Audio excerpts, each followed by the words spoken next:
The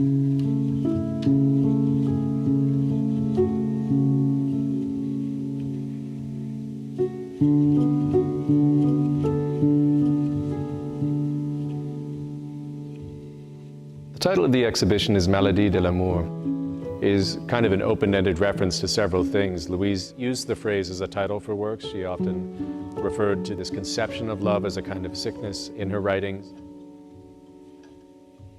It is also an allusion to medieval courtly literature, to the Roman de la Rose, and specifically to the Troubadour tradition, Troubadour, which is found here in the south of France. And this was a lyrical poetic tradition that, by and large dealt with romantic love, romantic passion, and in it love tends to be figured as a kind of sickness. So far from being an exalted state, love is almost like a wasting away or something that consumes you, even though it refines and elevates your sensibility at the same time. It makes you more perceptive and more sensitive to the outside world. And so this is not unlike the state of poetic inspiration.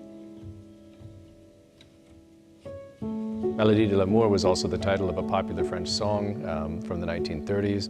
Maladie de l'amour, Maladie de la jeunesse was the refrain of the song, and this is something Louise would have known, and it's, I think, weirdly appropriate given the nature of Louise's own psychic formation.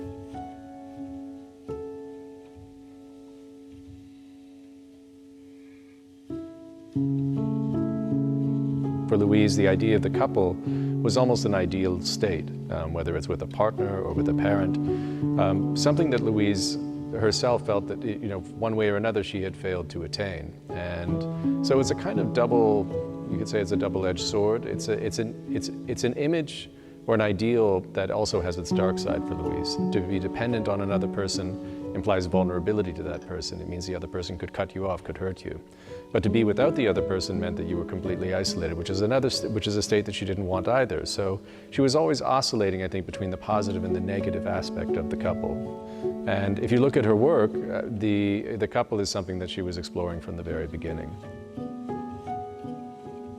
One of the motifs that unites the show is the geometric form of the oval, which, as it happens, was Louise's favorite geometric shape. And the reason for that is because, unlike a circle, an oval has two centers, so it is already a couple.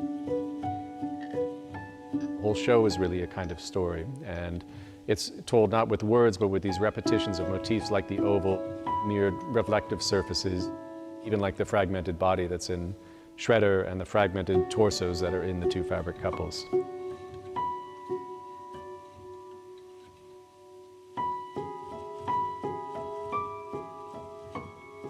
Louise began making the spider sculptures in the 1990s, and she meant them to be a symbol of her mother. She saw the spider as a protector, in a way an idealized figure of a parent who takes care of its young by providing them with food, providing them with shelter, but also spins the spider's web out of its own body. Louise saw herself as an artist, as making her sculpture directly out of her own body. There's an element of self-identification with the spider as well.